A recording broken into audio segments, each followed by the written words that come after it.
Hello दोस्तों, क्या हाल चाल। I am C S Sachin Gupta and मैं बिल्कुल ठीक हूं और मैं ये आशा रखता हूं कि आप लोग भी कुशल मंगल होंगे और सारी प्रिकॉशंस आजकल रख रहे होंगे। तो दोस्तों, आज हम मिलने हैं क्लबिंग ऑफ इनकम चैप्टर करने के लिए। Today we are here to do clubbing of income chapter. आप अपने बुक्स के अंदर ही क्लबिंग ऑफ इनकम चैप्टर को ओपन करिएगा। एक बार साउंड एंड ऑडियोज में टेस्ट कर रहा हूं so that everything is going fine. Yes friends, everything is going fine. So आज हम करने वाले हैं clubbing of income chapter. Yes friends, you got it right, you heard it right. I want to start with clubbing of income chapter. So friends, थोड़ा सा भूमिका मैं बनाता हूं इस चैप्टर को लेकर। उसको इस चैप्टर की थोड़ी सी मुझे भूमिका बनानी पड़ेगी आपको समझाने के लिए। Clubbing of income, clubbing of income और सेक्शंस हैं सेक्शन 60 टू सेक्शन 65 कह लीजिए, वैसे 64 तक ही इंपॉर्टेंट है but nonetheless section 60 to section 65। So friends, आपको पता है 5 हेड्स ऑफ इनकम होते हैं। You know that 5 heads of income, income की 5 categories: salary, house property, business profession, capital gains and other sources. Salary था 15 से 17, house property 22 to 27, business profession 28 to 44, capital gain 45 to 55A, other sources 56 to 59. So we divide the income into 5 heads. So friends, अब हमें निकालनी होती gross total income. इसके बाद gross total income, लेकिन 5 heads निकलने के बाद यहां पर मान लीजिए एक्स इनकम आई, यहां पर वाई इनकम आई, यहां पर जी इनकम आई, यहां पर ए इनकम आई, यहां पर बी इनकम आई। हम जोड़ नहीं देते, X plus Y plus Z plus A plus B नहीं करते। उससे पहले हमें 2 एडजस्टमेंट्स और करनी होती है। यस, 2 इंजेक्शंस कह लीजिएगा, 2 एडजस्टमेंट्स करनी होती है, उसके बाद जाके जीटीआई आती है। तो 5 हेड्स करने के बाद, उसकी इनकम्स निकालने के बाद, एक की एक्स इनकम, एक की वाई इनकम, एक की जेड इनकम, एक की ए, एक की बी, हम पांचों को ऐड नहीं करते। हम उससे पहले पांचों की इनकम निकाल, पांचों का जूस कह लीजिएगा, निचोड़ कह लीजिएगा, पांचों का निचोड़ कह लीजिएगा, जूस कह लीजिएगा, वो निकाल लेते हैं एज पर द सेक्शंस। जैसे सैलरी निकलती है ग्रॉस सैलरी माइनस 16 की डिडक्शंस, हाउस प्रॉपर्टी निकलता है 24A 24B, बिजनेस प्रोफेशन में तो lot of deductions are there, ऐसे कैपिटल गेन में, ऐसे अदर सोर्सेज में। हम 2 एडजस्टमेंट्स करते हैं। एक एडजस्टमेंट करते हैं क्लबिंग की, जो आज का चैप्टर है हमारा क्लबिंग ऑफ इनकम, और नेक्स्ट चैप्टर में सेट ऑफ करवाऊंगा। ये है 62 65। और दूसरा जो है वो है सेट ऑफ लॉसेस, जो है आपका 70 से 80। सेट ऑफ लॉसेस जो है 70 से 80। क्लबिंग जो होता है वो आपकी इनकम को बढ़ाता है, ये प्लस वाली एडजस्टमेंट है, और सेट ऑफ वाली जो एडजस्टमेंट है वो आपकी इनकम को कम करती है। तो एक दुखदाई है, एक सुखदाई है। क्लबिंग दुखदाई है क्योंकि इनकम को बढ़ाता है, और सेट ऑफ सुखदाई है क्योंकि आपकी इनकम को माइनस करता है। अब ये एडजस्टमेंट्स करने के बाद फिर आपका पांचों हेड का total is known as GTI, यानी कि X plus Y plus Z plus A plus B after 2 adjustments. यानी कि मैं इसको ऐसे भी लिख सकता हूं, आपको बिल्कुल क्लियर हो जाएगा। आफ्टर 2 एडजस्टमेंट्स टोटल करेंगे, यानी कि पहले हमने टोटल कर दिया फिर एडजस्टमेंट्स ना, after 2 adjustments are done. After 2 adjustments are done, then compute total of x plus y plus z plus a plus b and which is known as GTI। ये एडजस्टमेंट जो होती हैं अंडर ईच हेड होती हैं। Yes, तो अगर plus करना है तो यहां पर ही प्लस होगा, यहां पर ही माइनस होगा, यहां पर ही प्लस होगा, यहां पर ही माइनस होगा, यहां पर ही प्लस होगा, यहां पर ही माइनस होगा, यहां पर ही प्लस होगा, यहां पर ही माइनस होगा, यहां पर ही प्लस होगा, यहां पर अपने अपने घर में एडजस्टमेंट्स होती है। अब ये जो क्लबिंग की एडजस्टमेंट है ना, ये प्लस होती है। क्लबिंग का मतलब बात है आपको क्या होता है? क्लबिंग का मतलब होता है ऐड करना, ऐड करना, क्लब, क्लब इट, क्लब नहीं कहते हैं, क्लब कर दो इसको, ऐड कर दो। क्या होता है? Other persons income, other persons income, वहां से कट, कॉपी और paste, CCP, cut copy paste, assessee के हाथ में कर देते हैं। वो गाना सुना है, तू प्यार है किसी और का, तुझे चाहता कोई और है, तू इनकम है किसी और की, जुड़ती मेरे हाथ में है। ये बात समझिएगा, किसी और की इनकम आपकी इनकम में जोड़ी जाती है। तो इस चैप्टर में हम यही पढ़ने वाले हैं, किन परिस्थितियों में भाई क्यों जोड़े जा रही है। क्यों आपने धर्मशाला खोल रखा है क्या, लंगर लगा रखा है कि भाई कोई भी ऐरा गहरा अंतु कह रहा अपनी इनकम को आपकी इनकम में चिपकवा दे?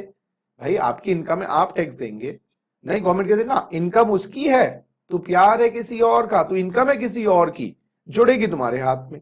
देखेंगे भाई क्या ऐसी परिस्थितियां आ गई।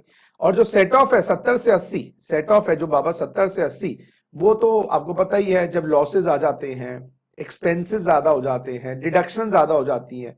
तो अगर मान लीजिए हाउस प्रॉपर्टी में लॉस है, बिजनेस प्रोफेशन में लॉस है, कैपिटल गेन में लॉस है, अदर सोर्सेज में लॉस है, तो उस लॉस का मरम पट्टी जो पॉजिटिव इनकम है वहां से माइनस करके करेंगे। तो मैं सेट ऑफ नहीं समझा रहा, वो मैं आपको बाद में समझाऊंगा। तो आज जो क्लबिंग है, जो क्लबिंग है उसके अंदर हमें करना है, उसको हमें करना है। तो हेडिंग डाल सकते हैं, बुक्स में भी आप लिख सकते हैं, बुक के ऊपर भी लिख सकते हैं, हाथ पे लिख सकते हैं, गजनी स्टाइल फॉलो कर सकते हैं। बस शर्त यह है भाई, याद कर लेना, clubbing of income. So clubbing of income के सेक्शन 60 से लेकर 65।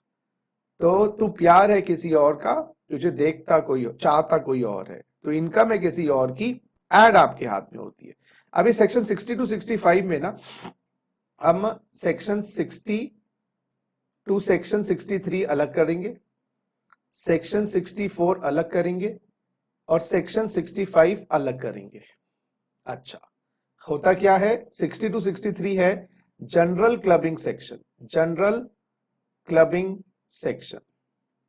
सेक्शन 64 है specific clubbing section, specific clubbing section. और सेक्शन 65 है notice of demand, notice of demand, notice of demand. Section 65 है नोटिस ऑफ डिमांड। तो 60 टू 63 है जनरल क्लबिंग सेक्शन, 64 है स्पेसिफिक क्लबिंग सेक्शन और 65 है नोटिस ऑफ डिमांड।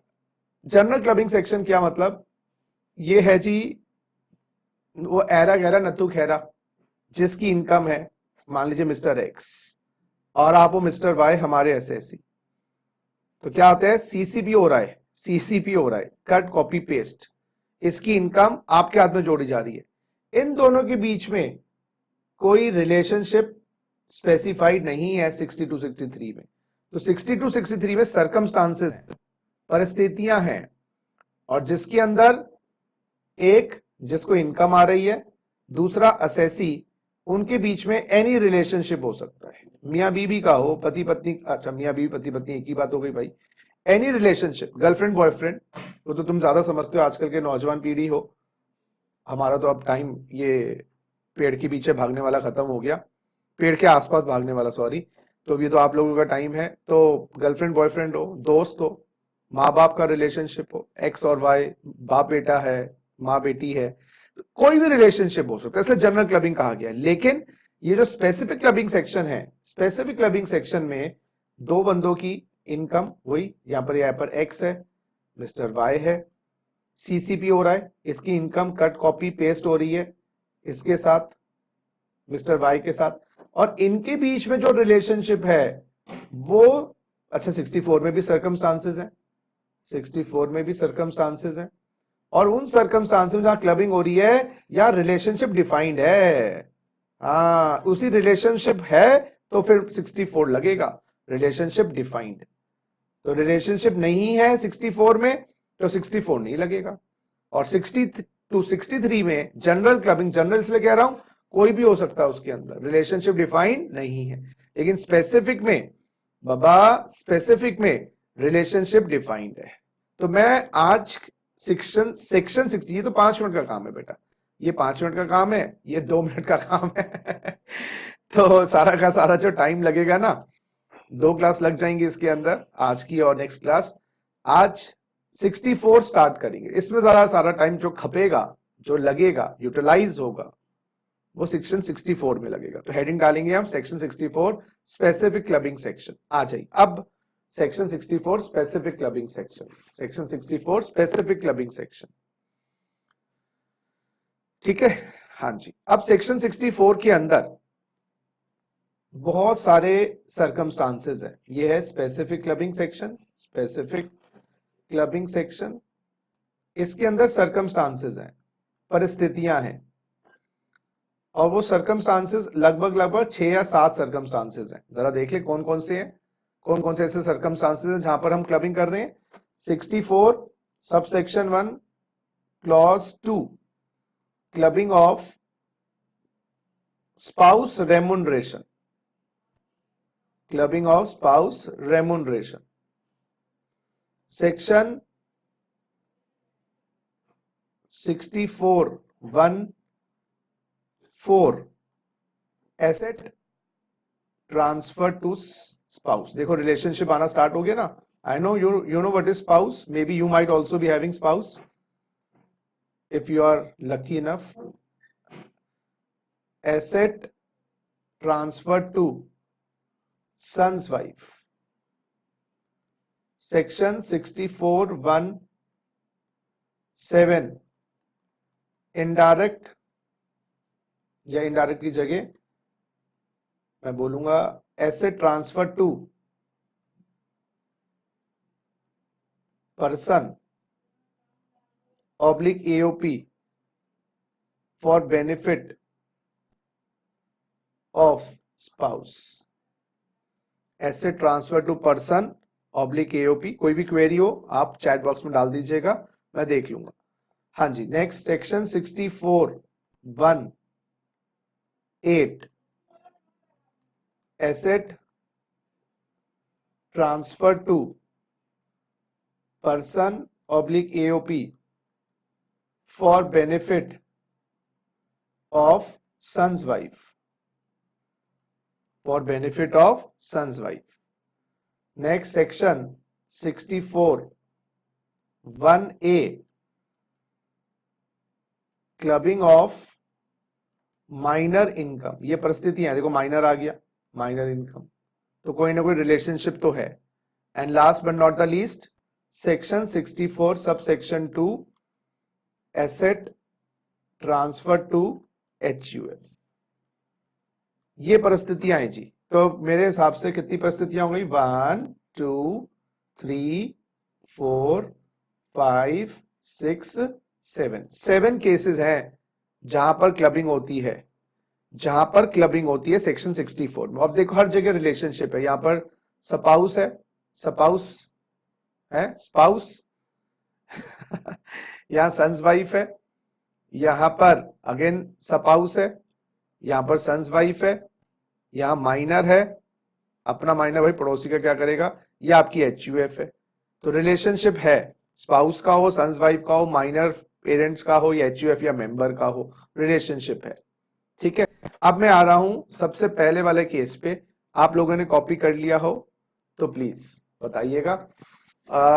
अब आ रहा हूं मैं 64 1 2 पर क्लबिंग ऑफ स्पाउस रेम्यूनरेशन। तो आज की क्लास में आई सपोज हम 1 2 3 केसेस तो कवर कर ही लेंगे, क्योंकि ये 3 कवर हो गए, इनमें तो टाइम लगना नहीं है ज्यादा। एनी हाउ जो भी है देखते हैं, जैसा भी है।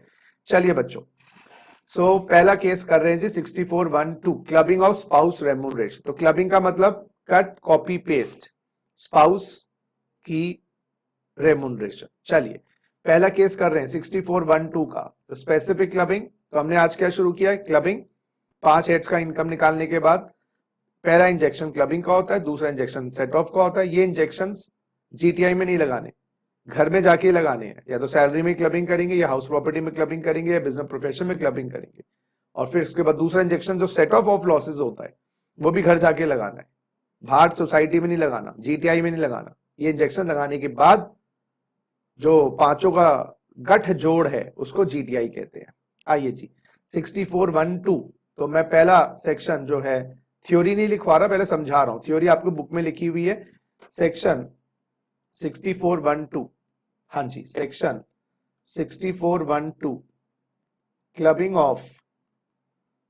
Of spouse remuneration, clubbing of spouse remuneration.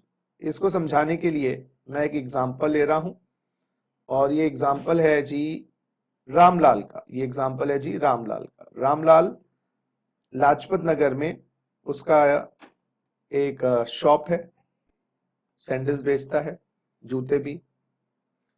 तो रामलाल जी का लाजपत नगर में शॉप है, और ये 31 March of the previous year, 31 March of the previous year को उनका पीएनएल अकाउंट बना है। टर्नओवर आई है 50 लाख, और एक्सपेंसेस आए हैं 40 लैक्स। नेट प्रॉफिट आया है 5 लैक्स। नेट प्रॉफिट आया है 10 लैक्स। नेट प्रॉफिट आया है 10 लैक्स। और अकाउंटेंट जो है उनका कहता है बाबूजी 10 लाख का प्रॉफिट आया है, बड़ा खुश हुआ। चलो ठीक है। इस 10 लाख पे टैक्स कितना लगेगा? और रामलाल 45 साल का है, रेजिडेंट है, और टैक्स अगर नॉर्मली देखा जाए, नॉर्मली टैक्स कितना लगेगा? लगभग अगर हम इसको नॉर्मल स्लैब्स में लगाएं, कोई स्पेशल केसेस में ना लेके जाएं, है ना, स्पेशल केसेस भी अब आ गए हैं लेकिन अभी नहीं। तो normal tax under normal scheme, normally slab rate लगाएं तो 2.5 लाख तक नील, 2.5 से 5 लाख 12,500 रुपए, 5 से 10 लाख 5 लाख का 20% 1 लाख, तो 1,12,500 का प्लस, तो 1,17,000 टैक्स बनता है नॉर्मली टैक्स जो होता है 1,17,000। दोस्तों इसकी तो रातों की नींद हराम हो गई। क्या मैं 1,17,000 टैक्स दे दूं सरकार को? 10 लाख में से 1 लाख रुपए टैक्स दे दूं, 10,000 महीना हो गया अप्रोक्सीमेटली। मैं तो ना देता। क्या जी अकाउंटेंट को बोलता रामलाल कुछ इसमें ना गड़बड़ी कर दे, खर्चों को ना इन्फ्लेट कर दे। सर कैसे इन्फ्लेट कर दे? क्या सबूत होगा? कोई मांग ले तो खर्चे तो 40 लाख के खर्चे होते, सबूत है? कैसा कर, मिसेस रामलाल जो इसकी वाइफ है उनको सैलरी दिखा दे, मिसेस रामलाल को सैलरी दिखा दे 5 लाख की। क्या जी बीबी जी तो काम करती नहीं है? जो आपकी वाइफ है यानी कि रामलाल की, अकाउंटेंट का तो काम करती नहीं ऑफिस में, हम कैसे दिखा दे? क्या दिखा दे यार, नौकरी करती है। और चेक काट के रामलाल के शॉप का जो भी चेक होता होगा, जैसे जैसे जो भी उसका प्रोप्राइटरशिप है जैसा भी है, सैलरी डालते रहे, एक बार डाल दे, और यहाँ पर प्रॉफिट आ जाएगा 5 लाख रुपए, और ये टैली हो जाएगी हमारी पीएनएल अकाउंट।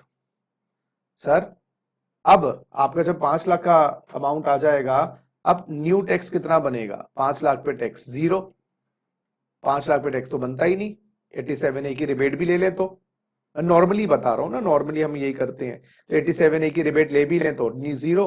और मिसेस रामलाल की इनकम बनेगी, मिसेस रामलाल की इनकम बनेगी कितनी? 5 लाख, वो भी एग्जेम्पशन लिमिट ले लेंगी 2.5 लाख की, और फिर 87A की रिबेट लेंगी, उनका टैक्स 0। ओए बेटा हींग लगे ना फिटकरी, रंग चौखा, सांप भी मर गया लाठी भी नहीं टूटी, पैसा का पैसा घर में। क्योंकि जो चेक काट के आप दोगे सैलरी का दोगे मिसेस को, जो चेक काट के आप सैलरी का दिखाओगे, बाद में मिसेस के अकाउंट से पैसा निकाल लेना। पैसा आपके पास ही है, और आपका टैक्स भी बच गया। और ऐसा अगर मल्टीपल वाइफ्स होती तो और भी फायदा होता कि भाई आप 4-5 वाइफ हैं आपकी, आप उनको 5-5 लाख दे सकते हो। और कैसे क्रॉस क्वेश्चन करें, कैसे पता लगाएं कि भाई ये मिसेस रामलाल नौकरी नहीं करती? एग्रीमेंट भी बना लेगा, वो लेटर ऑफ एम्प्लॉयमेंट भी दे देगा साइन करके, क्या दिक्कत है? कोई क्या फिजिकली आके कोई चेक करते हैं इनकम टैक्स अफसर कि दिखाओ रामलाल जी का कैबिन का है, मिसेस रामलाल जी का? और अगर मान भी ला आ भी जाए तो वो कैबिन बना लेंगे, उसमें क्या दिक्कत है कि मेरे साथ ही बैठते, मेरे दिल में बैठती हैं जी, बोल। तो वही भैया जो चोरी पे उतर आएगा उसको पकड़ना तो मुश्किल नहीं, नामुमकिन है। जो बड़ी अच्छा टैक्स प्लानिंग टूल हो गई, अपनी वाइफ को रेम्यूनरेशन दे दो, अपनी वाइफ को रेम्यूनरेशन दे दो, और डिडक्शन एक फिक्टिशियस एक्सपेंसेस की ले लो। सरकार ने कहा भाई ये तो गलत हो गया, ऐसे तो सभी लोग कर लेंगे, कोई टैक्स देगा ही नहीं हिंदुस्तान में। तो सरकार ने क्या किया, सरकार ने सेक्शन बना दिया 64(1)(2) का। ये रहा सेक्शन जो सरकार ने सेक्शन बनाया जी। ये देखिएगा, पेज नंबर हर एक की बुक में अलग अलग हो सकते हैं, आप कंसंट्रेट करिएगा सेक्शन पे। ये क्लबिंग में आपको section 64(1)(2) clubbing of spouse remuneration. अब पढ़िए जरा, पहले थ्योरी को पढ़िएगा। इफ एन इंडिविजुअल, यहां पर इंडिविजुअल का मतलब कौन हो गया, Ram Lal, has substantial interest in a concern, substantial interest in a concern. जो अभी रामलाल की शॉप थी, रामलाल का इंटरेस्ट कितना था उसके अंदर, उस शॉप में 100% इंटरेस्ट था रामलाल का, उसकी शॉप में 100% कंट्रोल था, तो प्रोप्राइटरशिप थी ना, और 100% कंट्रोल था, यानी कि वो प्रोप्राइटरशिप की शॉप थी। या तो कह रहे हैं सब्सटैंशियल इंटरेस्ट का मतलब होता है मिनिमम 20% कंट्रोल होना चाहिए, मिनिमम 20% कंट्रोल होना चाहिए इन अ कंसर्न। कंसर्न का मतलब वो जिस एंटिटी या वो जो शॉप थी, आपकी शॉप कह लीजिए, गोडाउन कह लीजिए, बिजनेस कह लीजिए, उस बिजनेस में रामलाल का 20% कंट्रोल होना चाहिए, सब्सटैंशियल इंटरेस्ट को कहते हैं। यहां तो 100% कंट्रोल था। तो अगर आप इंडिविजुअल हैं, आपके पास कोई एंटिटी है, बिजनेस है, कोई शॉप है, कोई फैक्ट्री है, गोडाउन है, कोई ऑफिस है, जिसमें आपका सब्सटैंशियल इंटरेस्ट है, अगर आप पूर्ण ओनर हो, पूर्ण ओनर ना भी हो, जॉइंट ओनर हो, जॉइंट ओनर में 20% कंट्रोल होना चाहिए। अच्छा, ये जो कंट्रोल है ना, मैं बता दूं, अगर कंपनी कॉप एंटिटी है तो आपके पास मिनिमम 20% इक्विटी शेयर कैपिटल होना चाहिए। क्योंकि अगर मान लीजिए रामलाल लिमिटेड होती, ये जो जूते की दुकान है वो रामलाल लिमिटेड है, तो रामलाल के पास मिनिमम 20% इक्विटी शेयर होने चाहिए। अच्छा, ये नॉन कंपनी है, नॉन कंपनी है तो minimum profit sharing ratio minimum 20% होना चाहिए। तो यहां तो 100% ही था, इस केस में तो 100, हम तो ये कह रहे हैं 20% भी चलेगा। हाँ जी, तो अगर कोई आपकी एंटिटी है ना, तो आपका 20% एंटिटी भी है, वहां पर ये सेक्शन लागू रहेगा। आपकी 100% वाली एंटिटी है, वहां तो लगना ही लगना ये सेक्शन।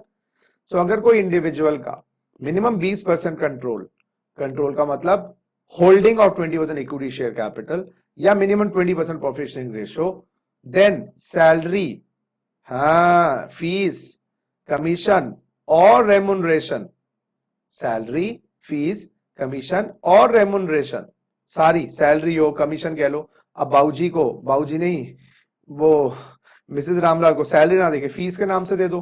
कंसल्टेंट है या कमीशन दे रहे हो, एजेंट बना दिया, किस और रेमुनरेशन, किसी भी तरीके से उनकी मेहनत का पैसा दे रहे हो, मेहनत हो रही नहीं हो रही वो बात की बात है, इन कैश और इन काइंड। हाँ जी, आप कैश में दे दो 5 लाख, या कैश की जगह काइंड में दे रहे हो उनको, आपने व्हाट यू कॉल लैपटॉप और व्हाट यू कॉल और क्या हो सकता है, कुछ गिफ्ट्स दिलवा दिए, कुछ बहुत इन काइंड दे रहे हो उनको 5 लाख रुपए, इन काइंड, समझे, कंपनसेशन दे रहे हो, किसी को मुआवजा दे रहे हो। Drawn by the spouse, spouse कौन हो गई हमारे केस में, मिसेस रामलाल, अपनी स्पाउस, हाँ, spouse of such individual, spouse of Ramlal, spouse of such individual, यानी कि एक टेक्स्ट प्लानिंग आ गई मन में आपके। हाँ नोटी बच्चों, मैं समझ गया। सर शर्मा जी की वाइफ को नौकरी पे रख ले, वो क्यों आएंगे आपके ऑर्गेनाइजेशन में काम करने के लिए, और उनको आप 5 लाख का चेक काट दोगे और बोलोगे बाद में पैसे दे देना। शर्मा जी का बोलेंगे ठीक है बेटा, एक बार काटो तो सही चेक 5 लाख का। आप पैसा उसको दोगे जहां पर आपको पता सेफ है, तो अपनी वाइफ को आप नौकरी पे रखोगे। आगे बढ़ते हैं, फ्रॉम दैट कंसर्न मतलब वही शॉप, आपकी वाइफ आपकी शॉप पे काम कर रही है, shop, godown, showroom. Shall word लिखा है, मैंडेटरी है भाई, मैंडेटरी है। Clubbed add with income of the individual, shall be clubbed with income of the individual, आपकी इनकम के साथ क्लब हो जाएगी। इंडिविजुअल कौन, रामलाल, कट कॉपी पेस्ट हो जाएगा इनकम के साथ। इनकम कौन सी, कौन से हेड में क्लब होगी, विच हेड, क्लबिंग किसके हेड में करोगे, रामलाल के साथ, सेम हेड। क्या मतलब दोस्तों, अगर आप सैलरी दे रहे हो तो मिसेस रामलाल के हाथ में कौन से हेड में जुड़ती, अगर मान लो मिसेस रामलाल के हाथ में जुड़ती तो सैलरी में जुड़ती ना, तो सैलरी में क्लबिंग होगी। अगर आप उनको कंसल्टेंसी फीस दे रहे हो, आपने उनको एम्प्लॉय नहीं रखा, तो बिजनेस प्रोफेशन माने जाती मिसेस रामलाल के, तो आपके हाथ में, तो क्लबिंग उसी हाथ में होगी जिस हाथ में प्राप्तकर्ता के हाथ में जुड़ती, क्योंकि हमने मिसेस रामलाल के हाथ से तो कट कॉपी पेस्ट करके रामलाल में जोड़ दिया। लेकिन मान लो अगर रामलाल के साथ नहीं जुड़ रहा होता तो मिसेस रामलाल के हाथ में कौन से हेड में आता? वो डिपेंड करता है कि आपका रिलेशनशिप क्या था, कि आपने नौकरी पे रखा था उनको, अपनी वाइफ को, तो ठीक है सैलरी दे रहे थे, तो फिर सैलरी में मेरे हाथ में क्लब होगी अगर मैं रामलाल हूं। अब मैंने उनको एज कंसल्टेंट रखा था, तो मैं उनको बिजनेस प्रोफेशन की इनकम दे रहा हूं, तो मेरे हाथ में बिजनेस प्रोफेशन में। तो दोबारा से पढ़ो, अगर इंडिविजुअल का सब्सटैंशियल इंटरेस्ट है एक एंटिटी में, शॉप में, बिजनेस में, तो जो भी सैलरी है, फीस है, कमीशन है या कोई पारितोषिक इन कैश और इन काइंड जो स्पाउस को मिलता है उस एंटिटी से, जिस एंटिटी में मेरा सब्सटैंशियल इंटरेस्ट है, शैल मैंडेटरी है जी, क्लबिंग के प्रोविजन मैंडेटरी है, शैल be clubbed with income of the individual, income मैं हूं, यानी कि कौन से हेड में? सेम हेड में जिसमें प्राप्तकर्ता के हाथ में जुड़ती। अच्छा, उसमें से हेड की डिडक्शंस भी मिलेंगी, हाँ डिडक्शंस ऑफ हेड, क्या मतलब दोस्तों? जैसे सैलरी हेड आपने पढ़ा है ना, तो हम क्या करेंगे, सैलरी की इनकम मिसेस रामलाल के हाथ में निकालेंगे। कितनी की सैलरी दे रहे हो? 5 लाख की सैलरी दे रहे हो ना मिसेस रामलाल को, तो 5 लाख में 16, हाँ 1A 50,000 की स्टैंडर्ड डिडक्शन भी तो मिलती है, आपको याद होनी चाहिए। 4.5 लाख की क्लबिंग होगी। तो हम पहले ये मान लेते हैं कि प्राप्तकर्ता के हाथ में अगर जुड़ जाता तो कितना जुड़ जाता। ऐसे अगर प्राप्तकर्ता बिजनेस प्रोफेशन का है, क्योंकि आप उसको कंसल्टेंसी फीस दे रहे हो, तो बिजनेस प्रोफेशन के सारे खर्चे 28 से लेकर 44 तक, बिजनेस प्रोफेशन के सारे खर्चे 28 से 44 तक सारे माइनस करके जो निचोड़ आएगा वो कट कॉपी पेस्ट होता है।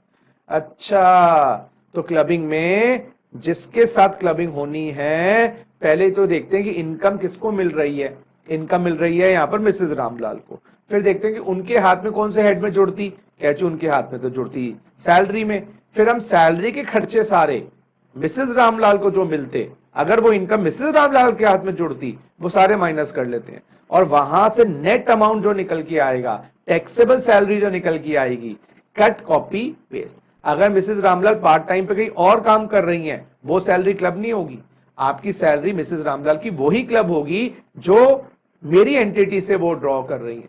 लेकिन दोस्तों मिसेस रामलाल एमबीए हैं, एमबीए फाइनेंस है और ऑक्सफोर्ड यूनिवर्सिटी से पढ़ के आई हैं, तो क्या कोई गुनाह है अपनी बीबी को रखने का?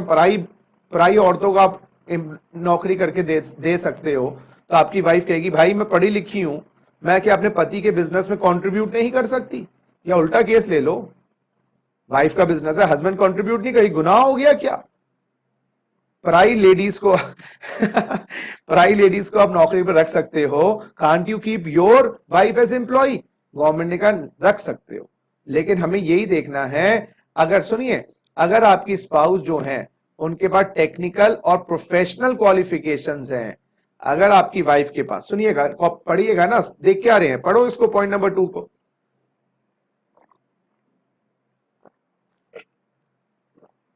अगर आपकी स्पाउस के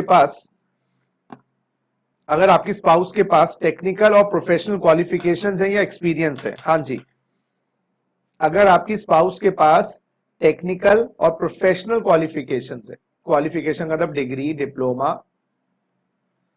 डिप्लोमा है, या एक्सपीरियंस भी है, तजुर्बा,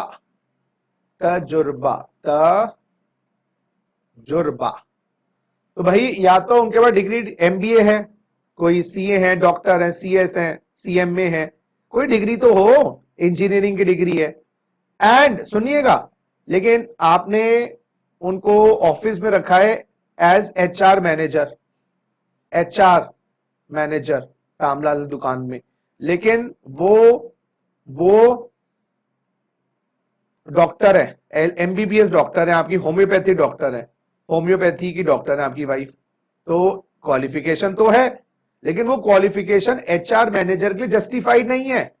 पढ़िए जरा, if spouse has technical, professional, qualification or experience and getting the remuneration solely on application of such technical knowledge, तो जो उनको नौकरी पे रखा गया उसी आधार पे रखा गया है, क्लबिंग होगी नहीं। तो यहां पर जो हम 5 लाख रुपए, सुनिएगा मेरी बात, यहां पर हम जो 5 लाख रुपए दे रहे थे, हम ये चेक करेंगे क्या जो मिसेस रामलाल है क्या उनके पास कोई qualification, experience, knowledge, degree, diploma, qualification, experience, knowledge, degree, diploma है, और प्लस क्या वो जॉब के लिए जस्टिफाइड है। ये तो जॉब के लिए जस्टिफाइड है। अगर वो जॉब के लिए जस्टिफाइड है यानी कि वो रेलेवेंट है जॉब के लिए, फिर हम कट कॉपी पेस्ट नहीं करेंगे, कट कॉपी पेस्ट नहीं करेंगे। उस केस के अंदर फिर हम 5 लाख रुपए आपके, यस आपकी इनकम 5 लाख मानी जाएगी और मिसेस के हाथ में 5 लाख जोड़ेंगे और 0-0 हो जाएगा, टैक्स प्लानिंग कर सकते हो। लेकिन अगर वो qualification, knowledge, experience, diploma, degree नहीं है, या अगर है जॉब के लिए रेलेवेंट नहीं है, तो फिर उस केस के अंदर हम कट कॉपी और पेस्ट कर देंगे रामलाल के हाथ में, उसी हेड में जिस हेड में मिसेस रामलाल के हाथ में जुड़ती। ये बात याद रखिएगा। आइए वापस आइएगा, हाँ जी वापस आइएगा। अब जरा ये लाइन पढ़िए, सब्सटैंशियल इंटरेस्ट। कंपनी में सब्सटैंशियल इंटरेस्ट है कब? अगर इंडिविजुअल रामलाल हिमसेल्फ, अपने आप या रिलेटिव के साथ, with relative, hold minimum 20% of equity shares any time during previous year. आ गई ना बात कि भाई आपका कंट्रोल एंटिटी में, कंट्रोल का मतलब मिनिमम 20% इक्विटी शेयर्स हैं। अगर कंपनी के संदर्भ में बात करें तो हो सकता है वो जैसे रिलायंस इंडस्ट्रीज है और उसमें मुकेश अंबानी जी के पास सब्सटैंशियल इंटरेस्ट है, मान लीजिए 20%, तो फिर अब वो 20% काउंट करने के लिए मुकेश अंबानी जी अपना शेयर भी देखेंगे और रिलेटिव का शेयर भी मिलाकर देखेंगे। दोनों को मिलाकर अगर 20 है, लिखा ना इंडिविजुअल हिमसेल्फ और with relative 20% equity share any time during the previous year. Even अगर एक दिन के लिए भी 20% टच हो गया, उस साल क्लबिंग प्रोविजन लागू हो जाएंगे। तो क्लबिंग प्रोविजन लागू होने से पहले यानी कि आप क्या करो, पिछले साल ही अपना शेयर 20% से कम ले जाओ। मान लीजिए जिस साल आपको अच्छे प्रॉफिट आ रहे हैं, तो ये एक तरीके से टैक्स अवॉइडेंस कर सकते हैं आप, कि आपको पता है मान लीजिए 20-21 में क्लबिंग करनी है, तो आप 19-20 में पहले ही शेयर होल्डिंग अपनी कंपनी में 19% 18% कर लो।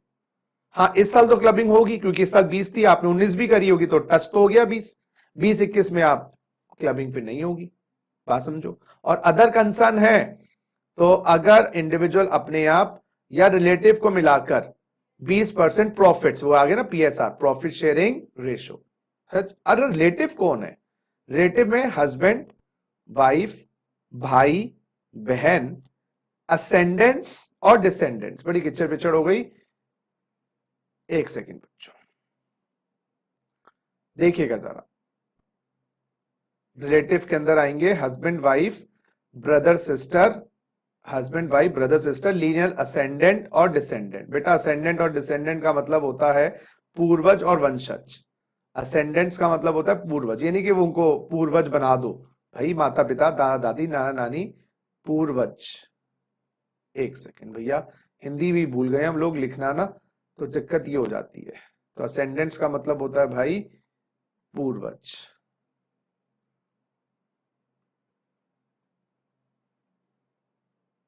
पूर्वज, माता पिता लिख लेना, पेरेंट्स, ग्रैंड पेरेंट्स। और डिसेंडेंट का मतलब होता है वंशज। डिसेंडेंट्स का मतलब होता है वंशज। वंशज में आ जाएंगे son, daughter, grandson, grand daughter, grandson, grand daughter, इनको मिलाकर 20%। जरा देखिए, जरा आइए जरा देखिए, आप बताइएगा रामलाल है वही। अब रामलाल का ना जो ये शॉप है ना, ये कंपनी के रूप में चलाता है रामलाल लिमिटेड। रामलाल का शेयर होल्डिंग है 15%। मिस फादर ऑफ रामलाल का शेयर होल्डिंग है कंपनी में 3%। रामलाल के ब्रदर का है 5%। बताइएगा एसआई किस किस का है? देखिए सर, एसआई सब्सटैंशियल इंटरेस्ट किस किस का है बताइए। रामलाल की जो शॉप है ना, अब वो कंपनी के रूप में चलाता है, रामलाल लिमिटेड के रूप में चलाता है, तो आपको बताना है एसआई किस किस का है। मैं बताऊं, तीनों का एसआई हो गया। रामलाल का भी एसआई है, फादर का भी एसआई है, और ब्रदर का भी एसआई है, क्योंकि भाई रामलाल के लिए ये दोनों रिलेटिव हैं, फादर के लिए दोनों लड़के रिलेटिव हैं, और भाई के लिए बाप और भाई दोनों रिलेटिव हैं। तो यानी कि मिसेस ऑफ रामलाल यहां पर काम नहीं कर सकती इस शॉप पे, इस कंपनी की शॉप में। फादर की जो मदर है, मतलब आपके लिए मदर हो गई ना, तो मिसेस मदर, मदर हो गई आपके लिए, वो काम नहीं कर सकती। हाँ, अगर मदर काम करेंगे तो फादर में क्लबिंग होगी, मिसेस काम करेंगे तो आप में क्लबिंग होगी। और भाभी जान, हाँ भाभी जान काम नहीं कर सकती। जान किसकी है वो? भैया की है ना। हाँ, तो वो भैया के हाथ में क्लबिंग होगी, क्योंकि तीनों का ही ऐसा ही हो गया। क्योंकि रामलाल का हो गया 15 + 3 + 5 8 + 15 23, फादर का हो गया 15 + 3 + 5 23, ब्रदर का हो गया 23। तो इंडिविजुअल का अपना और रिलेटिव को मिलाकर। तो हाँ, अगर अगर क्वालिफिकेशन है माता जी के पास, या आपकी वाइफ के पास, या भाभी जान के पास क्वालिफिकेशन है, फिर कोई दिक्कत नहीं है। ठीक है, एक और केस देखिएगा। रामलाल वाला ही केस है, वही शॉप है। ये शॉप मान लीजिए रामलाल लिमिटेड है। रामलाल का शेयर होल्डिंग है 0, और फादर का है 15%, और ब्रदर का है 5%। बताइए एसआई किसका? एसआई किसका? वही शॉप है, रामलाल लिमिटेड के रूप में चलाता है। रामलाल का उसमें इक्विटी शेयर कैपिटल 0 है। फादर का, अब बताऊं एसआई फादर का और ब्रदर का हुआ, आपका नहीं है। फादर का हुआ और ब्रदर का हुआ। आपकी मदर काम नहीं कर सकती, करेंगी तो फादर में जुड़ेगा, और भाभी जान काम नहीं कर सकती बिना क्वालिफिकेशन के। आपका ऐसा ही नहीं है, रामलाल का ऐसा ही नहीं है। सर क्यों? आपने तो कहा मिलाकर देखना है ना। आहा आहा, मिलाकर देखना है, मैं मना नहीं कर रहा, देख लेना, अभी को टाइम दूंगा। इंडिविजुअल हिमसेल्फ और विद रिलेटिव, आपका अपना कुछ होना चाहिए, चाहे 0.01% हो। तो ये नहीं लिखा इंडिविजुअल और रिलेटिव है सब्सटैंशियल इंटरेस्ट, ये नहीं लिखा, इंडिविजुअल हिमसेल्फ और विद रिलेटिव। तो यानी कि आपका अपना कुछ ना कुछ 1%। देखो, जब आपका 0% हिस्सेदारी है तो आपका ऐसा ही कैसे मान लेंगे? आपने तो कुछ पकाया ही नहीं है ना, थोड़ा सा पकाया है, दूसरे भी पका रहे हैं, 20% पक जाए तो भाई दोनों ने पकाया है, आपने तो कुछ पकाया ही नहीं यहां पर, तो आपको कैसे ऐसा ही मान लेंगे यहां पर? समझ गए मेरी बात? ठीक है, तो ये बात याद रखिएगा। अब तीसरा केस, अब मैं एबी कॉर्प का एग्जांपल ले रहा हूं। AB corp limited, Amitabh Bachchan corporation limited. यहां पर अमित जी का इसमें 15% इक्विटी शेयर कैपिटल है, ये उनका प्रोडक्शन हाउस है।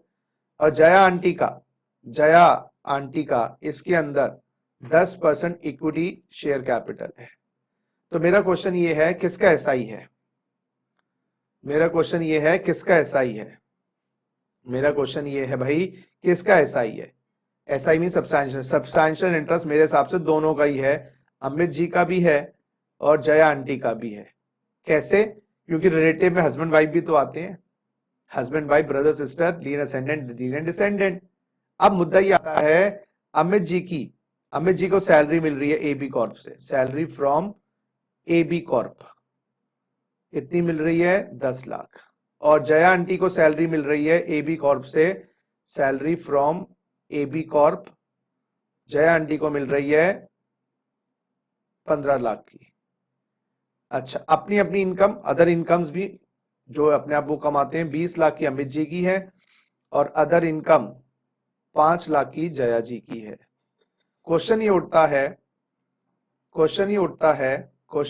है, आपको केस 1 दिया हुआ है, सुनिएगा मेरी बात। केस 1, बोथ आर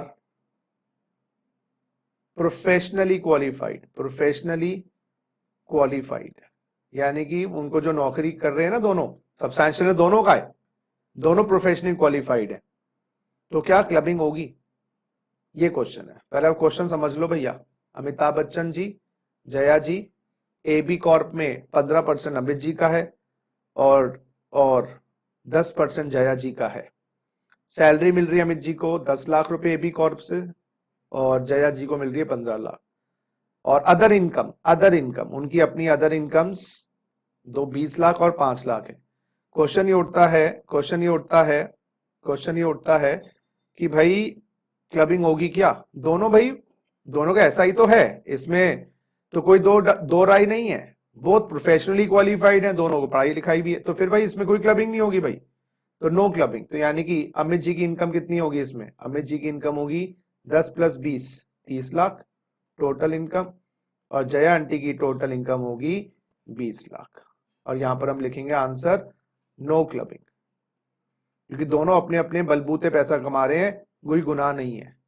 ठीक है, अपनी अपनी सैलरी टैक्स कर देंगे। केस 2, अब देखो अमित जी प्रोफेशनली क्वालिफाइड है और Jaya Bachchan ji not professionally qualified, या एक्सपीरियंस नॉलेज डिप्लोमा वो नहीं है। अब इस केस में बताइएगा क्या क्लबिंग होगी?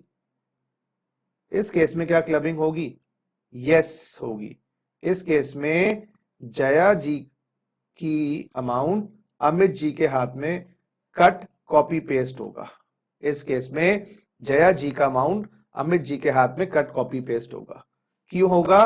क्योंकि अमित जी तो अपनी मेहनत के बलबूते, अपनी नॉलेज के बलबूते कमा रहे हैं। जया जी यानी कि एक तरीके से वो नकली ट्रांजैक्शन है, जब वो प्रोफेशनली क्वालिफाइड नहीं है तो को सैलरी किस देने का बात।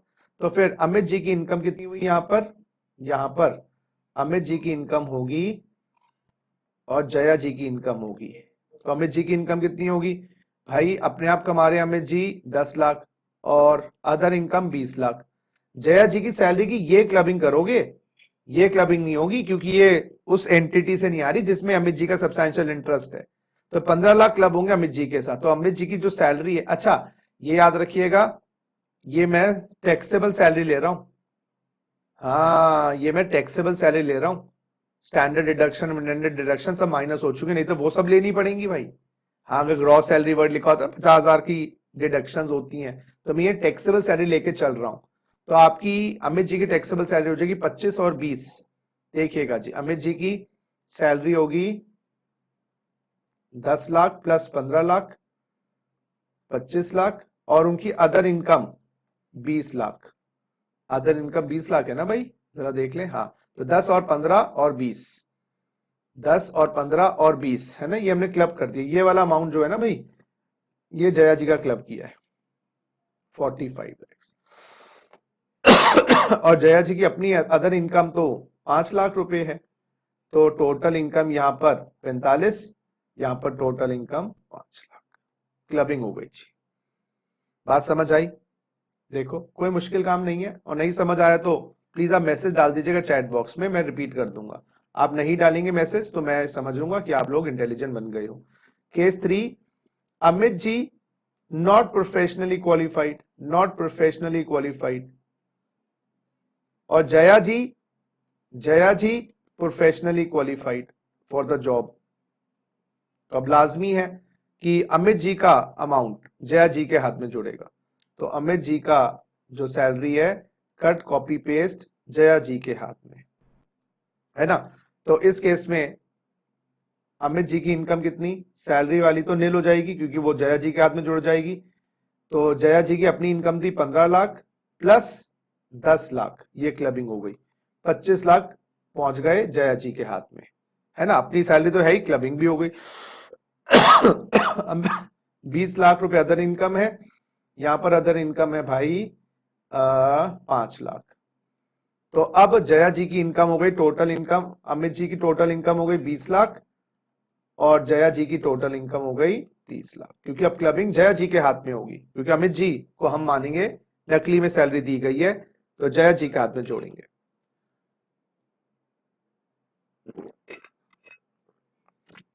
हाँ जी, अब जरा एज्यूम करिएगा केस 4 में, केस 4 में बोथ आर अनएजुकेटेड या नॉट क्वालिफाइड, दोनों के दोनों ही क्वालिफाइड नहीं है रेमुनरेशन पाने के लिए। अब क्या करें? दोनों के दोनों रेमुनरेशन पाने के लिए क्वालिफाइड नहीं है और रेमुनरेशन मिल रही है, तो अब क्या करें? गवर्नमेंट कहती है जो सैलरी है ना बोथ की, सैलरी है ना बोथ की, वो दैट पर्सन में जोड़ना या दैट स्पाउस में जोड़ना जिसकी total income before clubbing is greater, जिनकी टोटल इनकम क्लबिंग करने से पहले ज्यादा है। तो टोटल इनकम क्लबिंग करने बिना, मान लो क्लबिंग वाला अमाउंट छोड़ दो, क्लबिंग वाला अमाउंट छोड़ दो, क्लबिंग वाला जो अमाउंट है ना 15 और 10 इसको छोड़ दो, तो भाई इनकी 20, इनकी 5, इनकी ग्रेटर है, 20 लाख ज्यादा है ना। आप क्लबिंग वाले अमाउंट को भी छोड़ दो और दूसरी इनकम्स देखो, अमित जी की ज्यादा है, तो ये 15 और 10 मिलाकर अमित जी में जोड़ दो। यस, सैलरी दोनों की क्लबिंग होगी। किसके हाथ में करें? दोनों अंगूठा छाप है। अंगूठा छाप means not professionally qualified for the particular job which they are getting salary for. फिर गवर्नमेंट कहते हैं दोनों की सैलरी ऐड कर दो जिसकी दूसरी इनकम ज्यादा अमित जी की है। तो 10 और 15, तो इस केस के अंदर 10 और 15 अमित जी, तो सैलरी 25 और अदर इनकम 20, आंसर आ गया 45 लाख टोटल इनकम। और जया जी का other income 5 lakh, total income 5 lakh. बात समझ आ गई आपको? ये ऐसे करना है। तो एग्जाम में कोई एमसीक्यू को क्वेश्चन आ जाए, कोई आपका सब्जेक्टिव क्वेश्चन आ जाए, ऑब्जेक्टिव क्वेश्चन आ जाए, कर सकते हैं। कॉन्सेप्ट क्लियर हो गया आपको? रैप अप करते हैं सेक्शन को, फिर आगे बढ़ते हैं।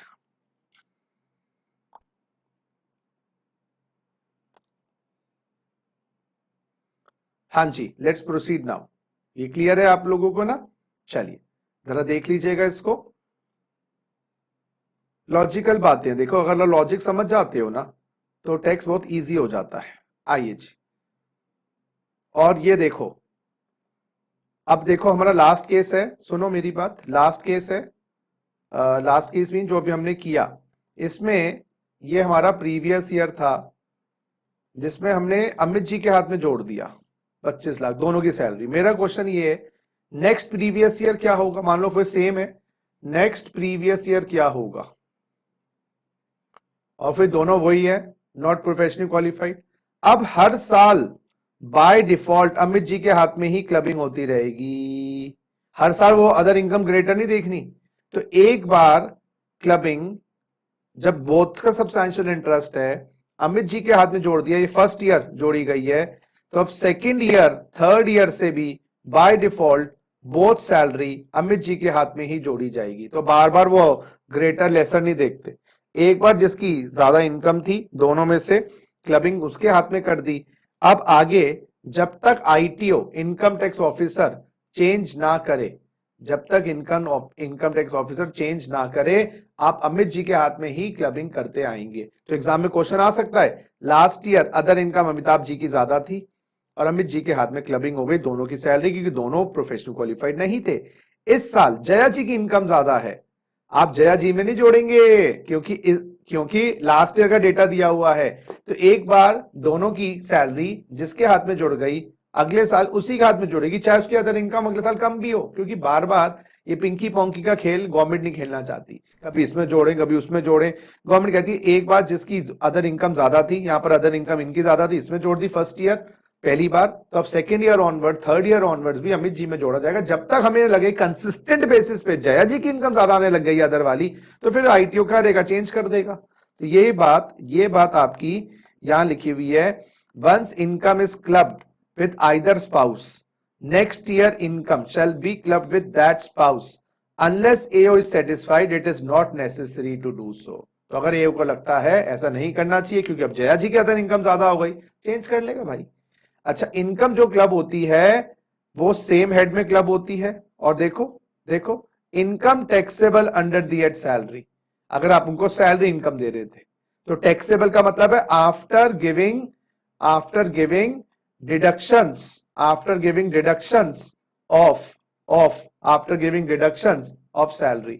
अगर इनकम अगर बिजनेस प्रोफेशन में क्लब होती है तो बिजनेस प्रोफेशन की डिडक्शन, तो सारे डिडक्शन माइनस करने के बाद हम पहले ये मानते हैं कि प्राप्तकर्ता के हाथ में इनकम आती जया जी के हाथ में इनकम आती या मिसेस रामलाल के हाथ में इनकम आती तो कितनी आती, कौन से हेड में आती, वहां के खर्चे माइनस करने के बाद, उस हेड के खर्चे माइनस करने के बाद कट कॉपी पेस्ट करते हैं।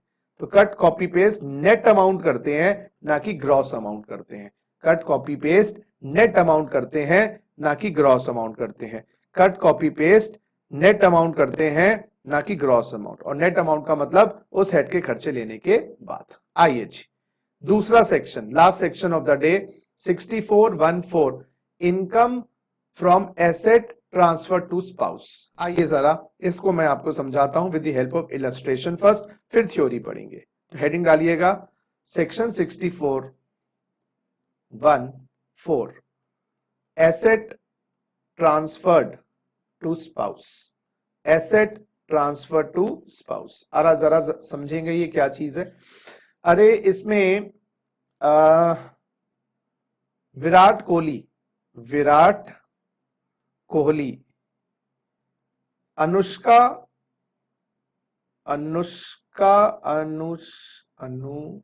स्पेलिंग, चलो अनुष्का कोहली को, अनुष्का शर्मा कोहली जो भी है उनको, क्योंकि वो पति पत्नी है ना, तो उनको गिफ्ट करते हैं 50 लाख रुपए कैश। 50 लाख रुपए कैश गिफ्ट करते हैं। विराट कोहली की अपनी इनकम, अपनी business profession PG BP income है अपनी, मान लीजिए 50 लाख, मान लीजिए, चलो वैसे तो बहुत कम हो गई, मान लीजिए उनकी अपनी इनकम है, एक एग्जांपल के तौर पे ले रहा हूं, 1 करोड़। अब ये 50 लाख रुपए जो गिफ्ट किए गए हैं ना दोस्तों, ये इसलिए गिफ्ट किए गए हैं क्योंकि इनको एक एफडी बनवानी थी, इनको 50 लाख की एफडी बनवानी थी। और अनुष्का शर्मा की, कोहली की मैं इनकम, अपनी ओन इनकम 0 मान रहा हूं, ये पॉसिबल नहीं है, लेकिन मैं रियलिटीज की बात नहीं कर रहा, एग्जाम्पल के तौर पे ले रहा हूं। ओन इनकम है 0 और इसके पीछे टैक्स प्लानिंग आई है। क्या प्लानिंग आई है? क्योंकि अगर वो 50 लाख विराट कोहली एफडी बनाते, एफडी, और 8% पे बनाते, 8% पे बनाते, या 10% पे एफडी बन रही, चलो 10% पे एफडी बनती नहीं, आजकल 7% भी मिल जाए, गनीमत है एग्जाम्पल पे, तो 5 लाख का ब्याज आता। अब उस 5 लाख के ब्याज के चक्कर में सुनिएगा, आईयूएस इनकम कोहली साहब की बढ़ जाती 5 लाख से। एक तो सरचार्ज 10 का 15 हो जाता, बात समझने की कोशिश करिएगा, और इनकम बढ़ जाती, टैक्स बढ़ जाता। अब इन्होंने सोचा क्यों मैं अपने हाथ में इनकम बढ़ाऊं, क्यों मैं स्लैब बदलूं, क्यों मैं सरचार्ज बदलूं, मैं वाइफ को गिफ्ट करता हूं, वाइफ मेक्स एफडी, और 5 लाख की इंटरेस्ट इनकम आ गई अनुष्का शर्मा जी को, 5 लाख की, और 5 लाख की टोटल इनकम हो गई अनुष्का शर्मा जी की।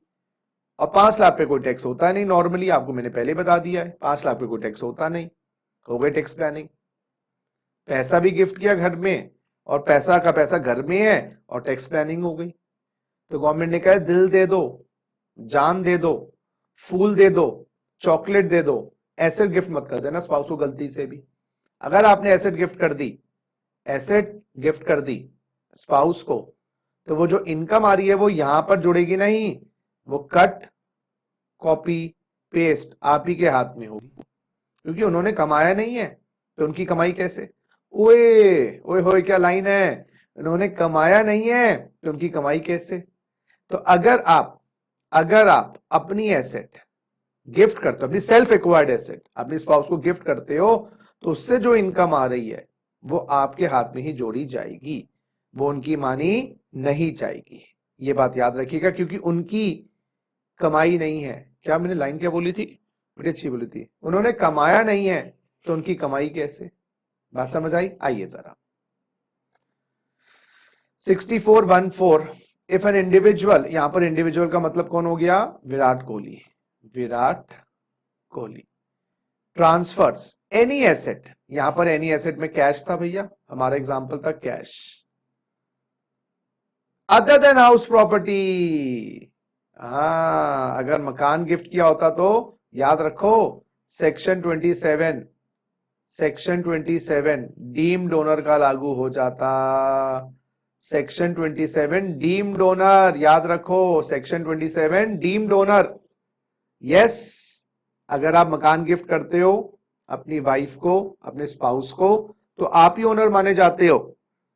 तो आप ही ओनर माने जाते हो तो आपकी इनकम तो वैसे ही, तो क्लबिंग करने की जरूरत ही क्या पड़ी।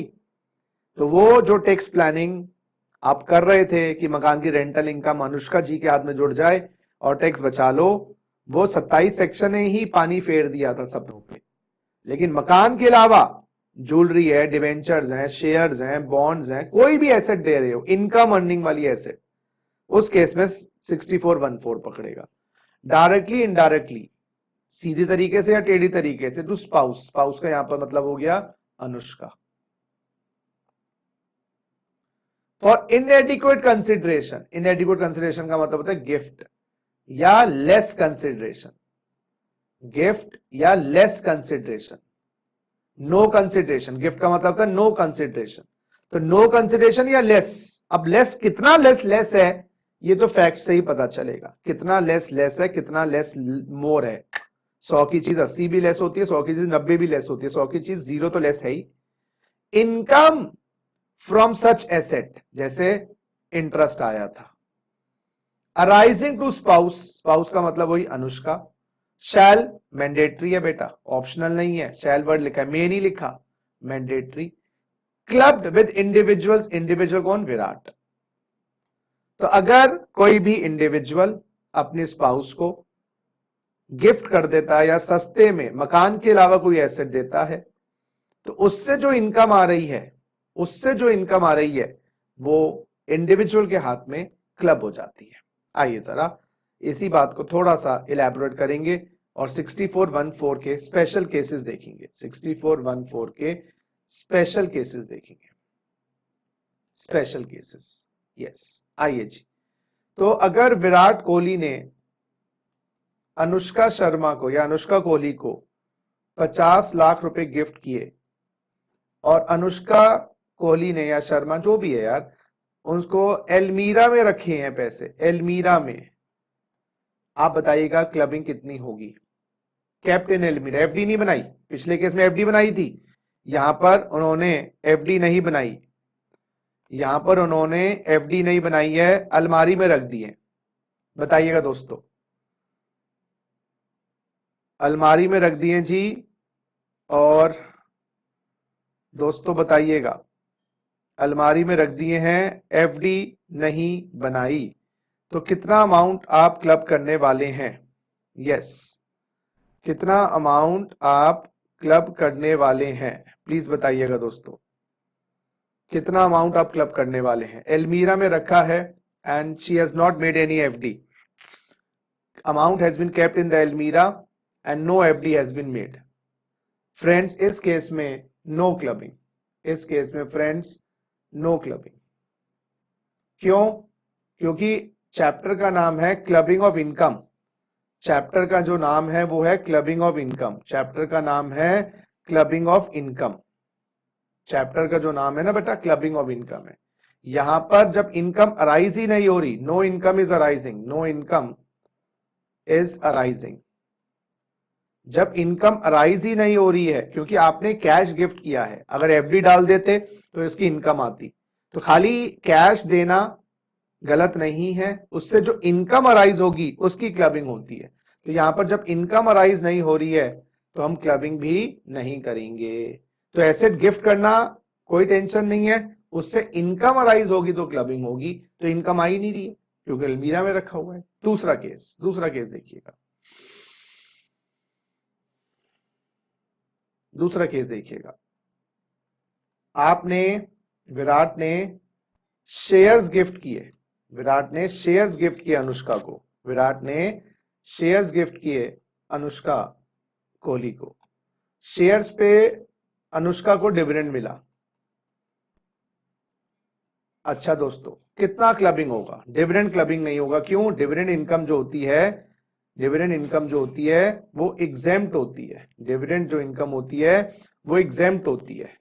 यस, आप सेक्शन अलग अलग से, अच्छा कहीं कहीं जगह डिविडेंड टैक्सेबल भी होता है, लेकिन मैं मान लो या ये मान लो, मेरा कहने का मतलब क्या है अगर आप डिविडेंड ना मानो, चलो इस केस को छोड़ो, आप ये मानो इनकम आई है, यस आपने एसेट गिफ्ट करी है, एसेट आपने गिफ्ट करी है, समझिएगा मेरी बात, यहां से इनकम आई है, और जो ये इनकम आई है सुनिएगा ये एग्जेम्प्ट है इनकम टैक्स में, अब डिविडेंड की बात ही भूल जाओ, ये इनकम एग्जेम्प्ट है इनकम टैक्स में। आपने शेयर्स गिफ्ट किए, शेयर्स भी छोड़ो, चलो हम थोड़ा एग्जांपल को ना न्यूट्रल बना देते हैं, क्योंकि फिर आपको कंफ्यूजन हो जाएगी अगर आपने शेयर्स का ट्रीटमेंट डिविडेंड ट्रीटमेंट नहीं पढ़ा। तो आपने एसेट गिफ्ट करी है, उस एसेट से इनकम आई है और वो इनकम एग्जेम्प्ट है, तो क्लबिंग करके क्या करोगे आप, क्लबिंग कर लो तो एग्जेम्प्ट ही रहेगी।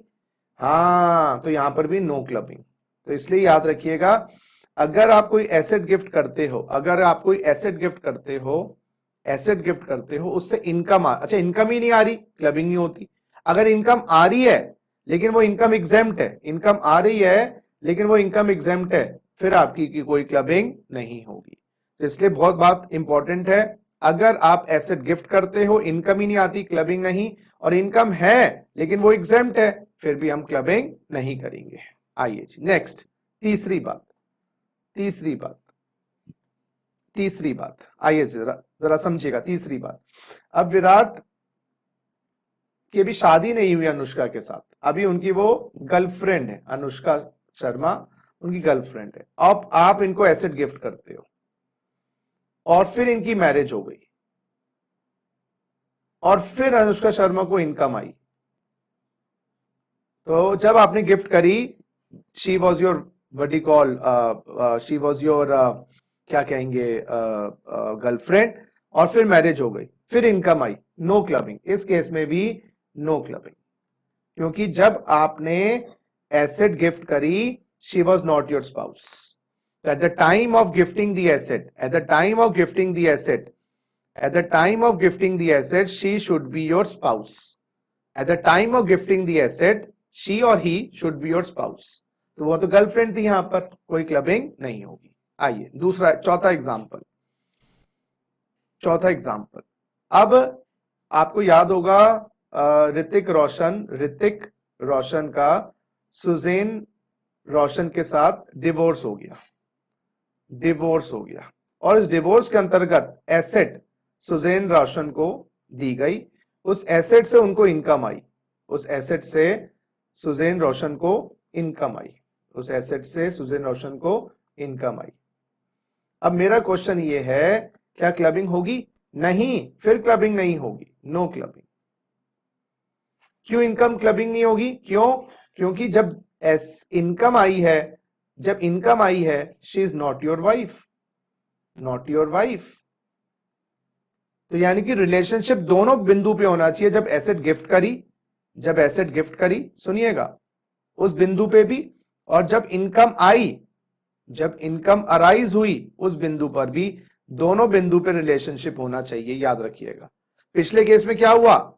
जब एसेट गिफ्ट करी थी, जब वो वाइफ नहीं थी, और दूसरे केस में क्या हुआ? जब एसेट गिफ्ट करी, जब तो वाइफ थी, लेकिन डिवोर्स के एग्रीमेंट के अंतर्गत आपको कोई एसेट बांटनी पड़ गई, तब तो वो वाइफ है ही नहीं, तो फिर क्लबिंग नहीं होगी।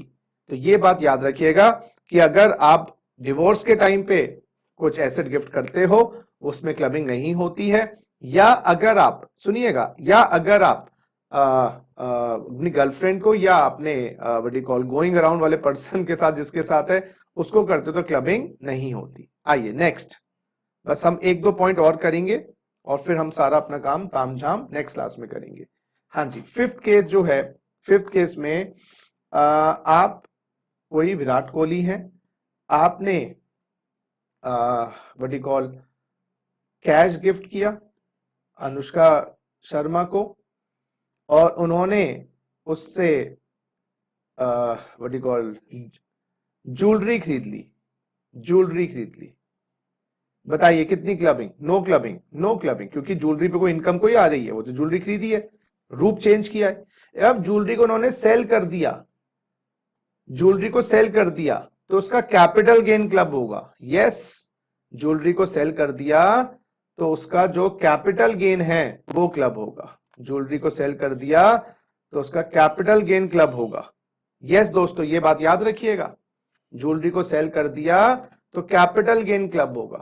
तो यानी कि क्लबिंग ऑफ इनकम के अंदर, सुनिएगा, क्लबिंग ऑफ इनकम के अंदर क्लबिंग ऑफ कैपिटल गेन भी होता है। तो इनकम, कैपिटल इनकम भी आती है, कैपिटल इनकम भी आती है। तो रेवेन्यू इनकम भी क्लब होती है और कैपिटल इनकम भी क्लब होती है। तो ये बात याद रखिएगा। तो क्लबिंग ऑफ इनकम के अंदर क्लबिंग ऑफ कैपिटल गेन भी आता है। तो इनकम में रेवेन्यू इनकम भी आती है। अगर ज्वेलरी किराए पे दे देती, रेंट आ रहा होता, वो भी क्लब होता, लेकिन ज्वेलरी को बेच दिया तो कैपिटल गेन भी क्लब होगा। और फॉर्म चेंज करते रहो, ज्वेलरी के बदले मान लीजिए डिबेंचर बदल लिए, तो फॉर्म चेंज होता रहेगा, डजंट मैटर, क्लबिंग होती रहेगी। ठीक है, तो दोस्तों आज का लेक्चर हम यहीं अब समाप्त करेंगे और जो बैलेंस टॉपिक्स हैं, जो बैलेंस पॉइंट्स हैं, अब हम नेक्स्ट क्लास में करेंगे, तो क्लबिंग के सेकंड क्लास के अंदर। तो यहीं तक आपको आई होप समझ आया होगा और मैंने आपको आज बताया बहुत सारी बातें क्लबिंग चैप्टर को लेकर, बहुत सारी बातें क्लबिंग चैप्टर को लेकर जो आपके कॉन्सेप्ट के लिए काम आएंगी, और क्लबिंग कैसे होता है, कहां से होता है, क्यों होता है, इसका रीजन मैंने बताया। तो दैट्स ऑल फॉर टुडे। फिर मिलते हैं second lecture of the clubbing chapter. Thank you.